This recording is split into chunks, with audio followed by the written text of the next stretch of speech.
Hello बच्चों, आज से हम लोग बिहार बोर्ड के 12वीं कक्षा के लिए 2027 में होने वाले जो वार्षिक परीक्षा है इंटरमीडिएट का, उसके लिए एक नया सीरीज लेके आ रहे हैं, संजीवनी बूटी। ठीक है। और इस सीरीज में हम लोग उन बच्चों का विशेष ध्यान रख रहे हैं जो बिल्कुल लेट से प्रिपरेशन स्टार्ट करना चाह रहा है, या फिर उन बच्चों के लिए जो काफ़ी अच्छे से प्रिपरेशन कर चुका है और उसके बाद भी वो चाहता है कि उसके नंबर बहुत अच्छे आए। ठीक है। तो हम लोगों ने यहाँ पर अपने इस चैनल पे अभी फिजिक्स का लेके आ रहे हैं, तो फिजिक्स के सारे इंपॉर्टेंट क्वेश्चन चैप्टर वाइज जो जिसकी संभावना सबसे ज़्यादा होती है एग्जाम में आने की, वो क्वेश्चन विथ आंसर लेके आ रहे हैं। ठीक है। आपको डेली 10 क्वेश्चन का सेट मिलेगा आप, और ये क्वेश्चन एक प्रॉपर वे में लिखा गया है with neat and clean diagram. तो आपने भी यही करना है कि इसे ना इतने ही अच्छे से अपने नोटबुक पे लिख लेना है और इसको इतने ही बढ़िया से याद कर जाना है। ठीक है। कम समय में बहुत ही बढ़िया प्रिपरेशन लेके आ रहे हैं। ठीक है। और गारंटी है यहीं से आपको हर एक क्वेश्चन मिल जाएगा। ठीक है। तो चलो बिना लेट किए हम लोग स्टार्ट होते हैं। लेकिन हाँ, आप अगर चैनल पे नए हैं तो चैनल को सब्सक्राइब कर ले। ठीक है।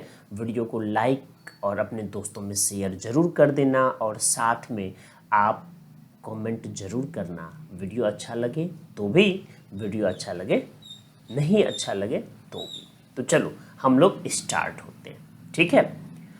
तो आप जैसा देख रहे हैं, हमारा ये पहला चैप्टर है विद्युत आवेश तथा क्षेत्र। हाँ, इसकी एक खासियत है, इसमें ना हम हिंदी और इंग्लिश दोनों क्वेश्चन को इकट्ठे रख रहे हैं। ठीक है। तो क्वेश्चन पहले इंग्लिश में है और फिर उसके जस्ट बाद हिंदी में है। तो आपने अच्छे से, जो हिंदी मीडियम के बच्चे हैं हिंदी वाले सेक्शन से कर लेना तैयारी, और जो इंग्लिश मीडियम के बच्चे हैं वो इंग्लिश वाले सेक्शन से कर लेना। तो फर्स्ट हम हर चैप्टर के 2-2 नंबर के क्वेश्चन देखेंगे, और उसके बाद 5 नंबर के जो क्वेश्चन संभावनाएं बनती है उस चैप्टर से, उसे भी देखेंगे। तो चलो स्टार्ट होते हैं। देखिए, हमारा जो यहाँ पे पहला क्वेश्चन है what do you mean by surface charge density and right it's SI unit. सबसे पहले जो हमसे पूछा जा रहा है वो है कि सरफेस चार्ज डेंसिटी है क्या। ठीक है। तो आपने बताना है सरफेस चार्ज डेंसिटी के बारे में। देख लो सरफेस चार्ज डेंसिटी क्या है। ठीक है। और इसके यूनिट्स को लिखें। क्या लिखें? यूनिट्स को लिखें, यानी एसआई इकाई को लिखना है, और पृष्ठ आवेश घनत्व या सतह आवेश घनत्व क्या है ये बताना है। ठीक है। तो सरफेस चार्ज डेंसिटी क्या होता है? Charge per unit area is called surface charge density. Charge per unit area, ठीक है, is called surface charge density. ठीक है। हमने पढ़ा है इसे हम लोग कैसे डिनोट करेंगे, तो इसे हम लोग सिग्मा से डिनोट करते हैं। किससे डिनोट करते हैं? सिग्मा से। ठीक है। और ये होता क्या है? तो चार्ज बाय एरिया। क्या होता है? Charge by area, Q by A. और इसका ऐसा यूनिट, तो इसका ऐसा यूनिट है कूलम पर मीटर स्क्वायर। ठीक है। Coulomb per metre square. ठीक है। यहाँ पे ये गलती से सी छोटा हो गया है, देखो देखो ये दिख गया ना। तो आपने क्या करना है, इसे कूलम कैपिटल में करना है और मीटर स्क्वायर बड़ा कर लेना है। राइट, आ गया समझ में? तो अगर पूछे हिंदी में सतह आवेश घनत्व, तो हम लोग क्या बोलेंगे? तो हिंदी में भी बड़ा अच्छा है, प्रति इकाई क्षेत्रफल पर आवेश को, प्रति इकाई क्षेत्रफल पर आवेश को क्या बोलेंगे? सतह आवेश घनत्व कहते हैं। इसे सिग्मा से दर्शाया जाता है। सिग्मा बराबर आवेश बटा में क्षेत्रफल, और इसका ऐसा यूनिट होता है कूलम पर मीटर स्क्वायर। आपको कुछ नहीं करना, एक सतह अच्छा सा बना लेना। देख लो यही है हमारा सरफेस एरिया, और इसका क्षेत्रफल आपने बना देना है कितना? तो हमने डायग्राम में इसका सतह को का जो एरिया है इसे हमने मान लिया ए। ठीक है। इस पे चार्ज का डिस्ट्रीब्यूशन बना दिया, ये है हमारा चार्ज। ठीक है। और चार्ज यहाँ पे हमने कैपिटल क्यू लिख रखा है, तो आपने भी क्या करना है? कैपिटल क्यू ही ले लेना है। ठीक है। तो ये सिग्मा बराबर क्या हो जाएगा? आवेश बाय एरिया। ठीक है। बस यही तो है, इतना सिंपल सा। कोई तकलीफ है तो बताओ? बिल्कुल भी नहीं। राइट, तो समझ में आ गया। ये 2 नंबर का क्वेश्चन है, बहुत ही इंपॉर्टेंट है। ठीक है, आपने इसको तैयारी बिल्कुल अच्छे से करना है। लेकिन साथ में देखिए यहाँ पे अब आपने पढ़ा है डिस्ट्रीब्यूशन ऑफ चार्ज 3 प्रकार के होते हैं। ठीक है, लीनियर, सरफेस और बताओ जल्दी जल्दी वॉल्यूम। तो सबसे ज़्यादा जो संभावनाएं होती पूछे जाने की वो इसी का है, सरफेस चार्ज डेंसिटी का। लेकिन तभी भी आपको लगे कि हमें और भी पढ़ लेना है तो 2 यानी लीनियर चार्ज डेंसिटी और उसके बाद वॉल्यूम चार्ज डेंसिटी जरूर तैयार कर लेना। ठीक है, तो चलो हम लोग चलते हैं, अब देखते हैं अगला क्वेश्चन। नेक्स्ट क्वेश्चन है हमारा क्वेश्चन नंबर 2। क्वेश्चन नंबर 2 क्या कह रहा है कि डिफाइन इलेक्ट्रिक फील्ड इंटेंसिटी। आपने क्या डिफाइन करना है, इलेक्ट्रिक फील्ड इंटेंसिटी, और साथ में इसका ऐसा यूनिट और डायमेंशन भी लिखना है। ठीक है, यानी विद्युत क्षेत्र की तीव्रता, एसआई यूनिट और बीमा, यही 3 चीजें लिखनी है। ठीक है,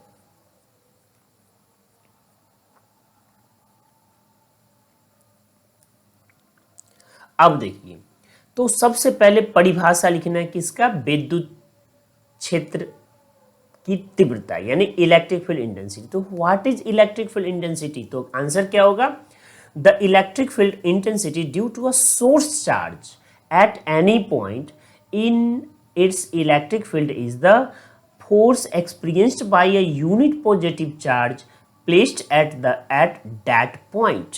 ठीक है, मैथमेटिकली हम लोग इसे कैसे लिखेंगे, mathematically E is equal to F by Q. ठीक है, एसआई यूनिट क्या होगा, तो एफ का न्यूटन होता है, चार्ज का कूलम, तो न्यूटन पर कूलम, इसी को सिंबॉलिक में लिखेंगे न्यूटन पर कूलम या वोल्ट पर मीटर। ठीक है, इसका डायमेंशन, तो इसका डायमेंशन हो जाएगा MLT-3A-1। ठीक है, अब यहाँ पे हिंदी, तो किसी स्रोत आवेश के इलेक्ट्रिक फील्ड में किसी भी बिंदु पर इलेक्ट्रिक फील्ड की तीव्रता उस बिंदु पर रखे यूनिट पॉजिटिव चार्ज पर लगने वाला बल होता है। गणितीय रूप से तो ऑलरेडी हमने लिख लिया है E equal to F by Q, right. और इसका ऐसा यूनिट क्या है, तो न्यूटन पर कूलम, इसे सिंबॉलिक रूप से न्यूटन पर कूलम लिखेंगे और या फिर वोल्ट पर मीटर लिखेंगे। और डायमेंशन क्या होता है, तो MLT-3A-1। इतना ही सिंपल है ये क्वेश्चन। देख लो कितना लिखना है, 2 नंबर में कितना लिखना है। यहाँ पे तो मैंने एक वो स्लाइड बना रखा है, वो इसलिए कि क्योंकि मैंने ध्यान रखा है कि हिंदी और इंग्लिश दोनों के बच्चे को इससे फ़ायदा हो जाए, तो इसलिए मैंने इसे ऐसा बना दिया। ठीक है, दोनों हिंदी और इंग्लिश इकट्ठे कर दिया, लेकिन तभी भी देखो अलग अलग है। हिंदी में हमने नीचे लिख रखा है, ऊपर में हमने इंग्लिश में कर दिया। ठीक है, आपका काम है, आप अगर हिंदी मीडियम का है हिंदी वाला छाप ले, और अगर इंग्लिश मीडियम का है इंग्लिश वाला छाप ले। ठीक है, तो चलो हम लोग देखते हैं अपना अगला। नेक्स्ट क्वेश्चन है question number 3। Defined electric dipole movement and right it's SI unit. तो हमें क्या लिखना है, इसका एसआई यूनिट और इलेक्ट्रिक डाइपोल मूवमेंट क्या है इसके बारे में, यानी इलेक्ट्रिक डाइपोल मूवमेंट को परिभाषित करना है और साथ में इसका एसआई यूनिट लिखना है। ठीक है, तो देखो इलेक्ट्रिक डाइपोल मूवमेंट क्या होता है, सबसे पहले आपने याद रखना है 2 चार्ज पार्टिकल होता है और अपोजिट नेचर का होता है। ठीक है, और separated by A shortest distance, और इस डिस्टेंस को हम लोग बोलते हैं, ठीक है, इस डिस्टेंस को देखो ये चार्ज है Q1 या Q ही ले लो, तो ये -Q, तो दूसरा हो जाएगा +Q। ठीक है, तो देख लो, और ये कुछ दूरी पे है। अब इस दूरी को अगर हमने मान लिया 2L, तो इसे लिख लेते हैं यहाँ से यहाँ तक की दूरी 2L, means distance equal to what, 2L। ठीक है, तो ये मिड पॉइंट है, तो यहाँ पे इसकी जो डाइपोल मोमेंट है ये होगा -Q से +Q की तरफ। ठीक है, तो क्या लिखेंगे, electric dipole moment of an electric dipole is the product of the magnitude of either charge of the electric dipole and dipole length.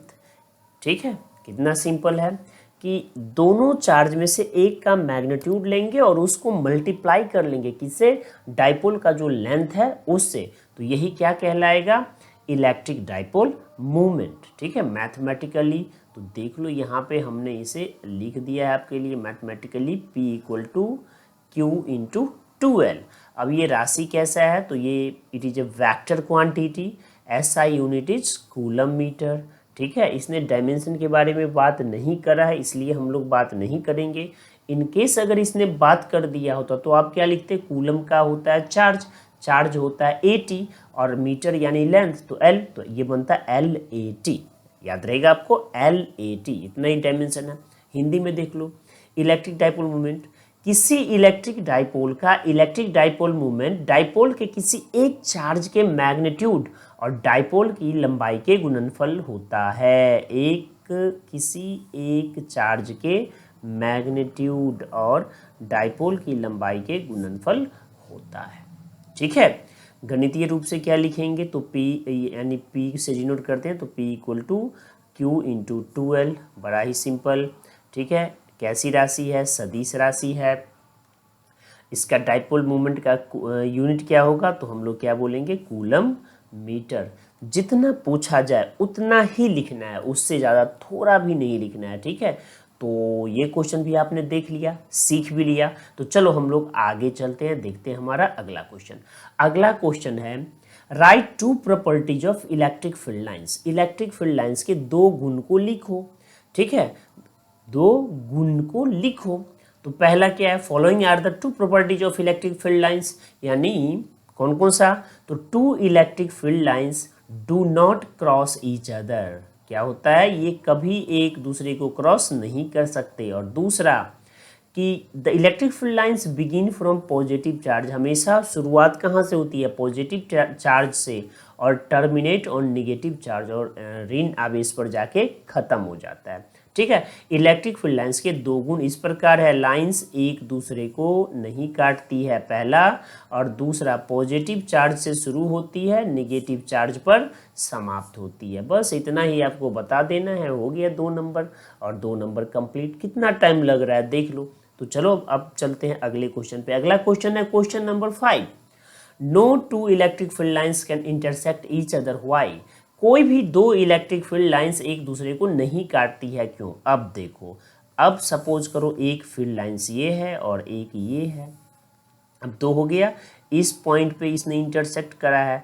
तो पहले के लिए अगर मैं यहाँ पे ये बोलूँ कि यहाँ पे इस फील्ड का डायरेक्शन, तो ये इधर की तरफ हो जाएगा यू। ठीक है, और इसको 1 लिख देते हैं फर्स्ट लाइन के लिए, राइट। अब देख लीजिए, आपने इसी पॉइंट पे सेकंड लाइन के लिए टेंजेंट ड्रॉ करेंगे, तो ये हो जाएगा E2। अब देख के मुझे बताइए कि क्या ये वाला जो पॉइंट है ये दोनों के लिए कॉमन है, तो जी हाँ। तो क्या ये एक ही समय पे इधर भी और इधर भी, यानी एक ही पार्टिकल एक ही टाइम पे दो दिशा में मूव कर सकते, बिल्कुल भी नहीं। तो क्या ये संभव है, जी नहीं।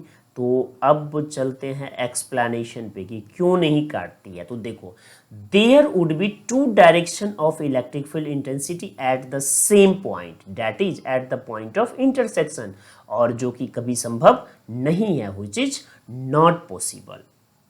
क्या हो जाएगा, टू डायरेक्शन, कहाँ पर, तो पॉइंट ऑफ इंटरसेक्शन पे, और जो कि संभव नहीं है। इसी कारण से hence no two electric field lines can intersect each other. ठीक है, कहने का मतलब एक ही बिंदु पर, यानी प्रतिच्छेदन बिंदु पर तीव्रता की दो दिशाएं होगी, जो संभव नहीं है। इसीलिए एक दूसरे को ये रेखाएं नहीं काट सकती है। कितना सिंपल सा कहानी है या नहीं, कोई दिक्कत है। और हम लोग क्लास में इसके बारे में तो डिटेल से पढ़ चुके हैं, तो अब आपको बस इतना ही लिखना है और निकल जाना है, 2 नंबर आ गया। ठीक है, चलते हैं नेक्स्ट क्वेश्चन पे। अगला क्वेश्चन देखिए, state Gauss theorem, express it mathematically. आपसे क्या पूछा जा रहा है, गॉस थ्योरम को लिखना है और इसे मैथमेटिकली प्रकट भी करना है, यानी गॉस प्रमेय को बताए। किसे बताना है, गॉस प्रमेय को, और गणितीय रूप से भी व्यक्त करें। क्वेश्चन तो बड़ा ही सिंपल है, हमें सिर्फ स्टेटमेंट को बताना है।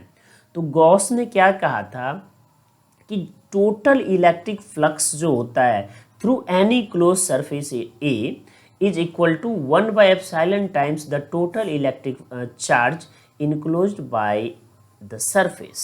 ठीक है। मैथमेटिकली क्या लिखेंगे, फाई। देखो जो फ्लक्स है उसे हम लोग फाई से डिनोट करते हैं, तो phi equal to integration of E dot D A. ये यहाँ पे इंटीग्रेशन में देखना, ये सर्कल का निशान दिख रहा है ना, इसका मतलब होता है क्लोज्ड। ठीक है, तो ये क्या हो जाएगा, E D A cos theta, और ये हो जाएगा क्यू बाई एप्सिलॉन नॉट के बराबर। ठीक है, तो यही है मैथमेटिकली फॉर्म। तो अब आगे देखो गॉस का प्रमेय।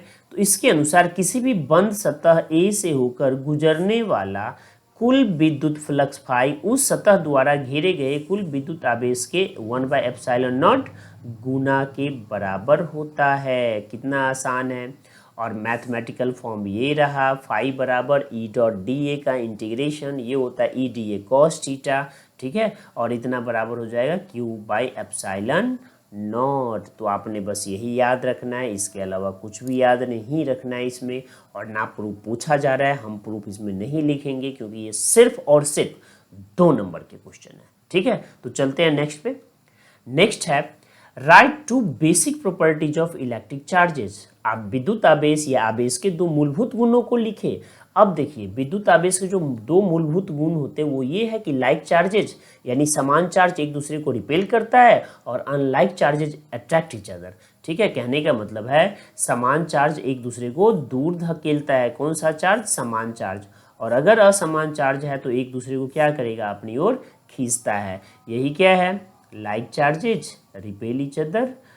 ठीक है, और unlike charges attract each other. ठीक है, तो यही 2 गुण हैं और ये मोस्ट फंडामेंटल गुण है ऑफ एनी चार्ज पार्टिकल। तो आपको क्या करना है, इसी को आपने याद रखना है अच्छे से और यही लिख के आना है। उसके अलावा भी चार्जेस के और भी गुण हैं, लेकिन अगर पूछे मोस्ट फंडामेंटल ना तो आपने यही लिखना है, या बेसिक, तो बेसिक में यही है। नेक्स्ट है हमारा what is quantization of electric charge. Charge का क्वांटाइजेशन क्या है। ठीक है, तो आपने पढ़ा है ना कि चार्ज कभी भी आधा पौना सवा नहीं हो सकता। तो ये क्या है, it is the property of an electric charge by virtue of which any charge body can have charge which is an integral multiple of the basic charges, that is q equal to ne। q equal to ne। ये simple भाषा में समझो कि जो charge है ना वो कभी आधा पौना सवा नहीं हो सकता। यानी इलेक्ट्रिक चार्ज का वह गुण जिसके कारण किसी चार्ज बॉडी पर मौजूद चार्ज बेसिक चार्ज का इंटीग्रल मल्टीपल यानी पूर्ण गुणज होता है, q बराबर ne। इसी को क्या बोलेंगे, क्वांटाइजेशन ऑफ चार्ज। राइट, तो देखो कितना आसान है 2 नंबर में। चले आगे, अगला है व्हाट इज सुपरपोजिशन प्रिंसिपल। ये सुपरपोजिशन का सिद्धांत बताए और गिव इट्स 1 इम्पोर्टेंस, एक महत्व को भी समझाए। तो देखिए सुपरपोजिशन प्रिंसिपल क्या कहता है कि अगर इलेक्ट्रिक फील्ड में बहुत सारे चार्ज एक चार्ज को घेरा हुआ है तो इन सारे चार्जों का जो फोर्स है या फील्ड है एक चार्ज पे, वो ना क्या होता है, सबका सम होता है। तो total force acting on a given point charge due to a number of point charge around it is the vector sum. क्या है, vector sum of the individual forces acting on that point charges due to all other charges. ठीक है, अब इसका application क्या है, तो हम क्या करते हैं, कूलम्स लॉ में इसका एप्लीकेशन करते हैं to any collection of point charges. यानी किसी दिए गए पॉइंट चार्ज पर उसके आसपास मौजूद कई पॉइंट चार्जों के कारण लगने वाला बल उन सभी अन्य पॉइंट चार्ज के कारण उस पॉइंट चार्ज पर लगने वाले बल के अलग अलग बलों का वेक्टर योग होता है। ठीक है, और इस्तेमाल क्यों करते हैं, पॉइंट चार्जेस के किसी भी समूह पर कूलम का लॉ लागू कर सकते हैं। ठीक है, यही है इसका मेन कहानी, किसका, सुपरपोजिशन प्रिंसिपल का। ये फोर्स के लिए लागू है, यही फील्ड के लिए लागू है। केवल बल के स्थान पे वहाँ पे क्षेत्र लिख देंगे, यानी फोर्स के स्थान पे फील्ड लिखेंगे, बाद बाकी सब कुछ वही है। फार्मूला क्या होता है तो आपने पता ही है, अगर सिस्टम में n चार्ज है तो सबके कारण जो नेट फोर्स होगा वो हो जाएगा F1 plus F2 plus dot dot dot plus में एफ एन। ठीक है, आपने बस इतना ही याद रखना है, यही तो है सुपरपोजिशन प्रिंसिपल। ठीक है, तो चले आगे। नेक्स्ट क्वेश्चन है हमारा क्वेश्चन नंबर 10। ये कहता है state two characters of Coulomb's law या कैरेक्टरिस्टिक ऑफ कूलम्स फोर्स। ठीक है, कूलम बल की दो विशेषताएं बताएं। तो क्या है दोनों विशेषता? पहला कि ये सेंट्रल फोर्स है। क्या है? सेंट्रल फोर्स है। और दूसरा इनवर्स स्क्वायर लॉ को पालन करता है। अब सेंट्रल फोर्स क्या होता है? दो मासों या दो चार्जों के सेंटर टू सेंटर लग रहा हो। ठीक है, तो क्या कहलाता है? Central force. ठीक है, यानी कहने का मतलब कूलम बल क्या है? एक केंद्रीय बल है और दूसरा व्युत्क्रम के वर्ग नियम का पालन करता है, यानी वर्ग व्युत्क्रम नियम का पालन करता है। ठीक है, कितना आसान है बताओ, है ना? तो अगर आपको ये कंटेंट अच्छे लगे हो, आपने राइट डाउन कर लेना है, नोट्स बना लेना है, अच्छे से याद कर लेना है। लेकिन हाँ, चैनल को ज़रूर सब्सक्राइब कर लेना और बेल आइकन को भी प्रेस कर लेना, ताकि जो नया नया वीडियो आता रहे आपको मिलता रहे। और अपने दोस्तों में भी सब ये इसे शेयर भी कर देना और लाइक भी करना। ठीक है, और आपका कॉमेंट मस्ट है, तो कमेंट करते रहना। अगर वीडियो अच्छा लगे तो लाइक करना, नहीं तो डिसलाइक करना, लेकिन आपका कमेंट मस्ट है। तो चलो हम लोग मिलते हैं सेकंड पार्ट के साथ। 2 नंबर के क्वेश्चन कुछ और है, उसे भी करेंगे। ठीक है, और उसके बाद थर्ड पार्ट फिर करेंगे। तो जो सेकंड पार्ट है कमिंग सून। तो हम लोग तब तक के लिए चलते हैं। ठीक है, तो good luck for coming exam.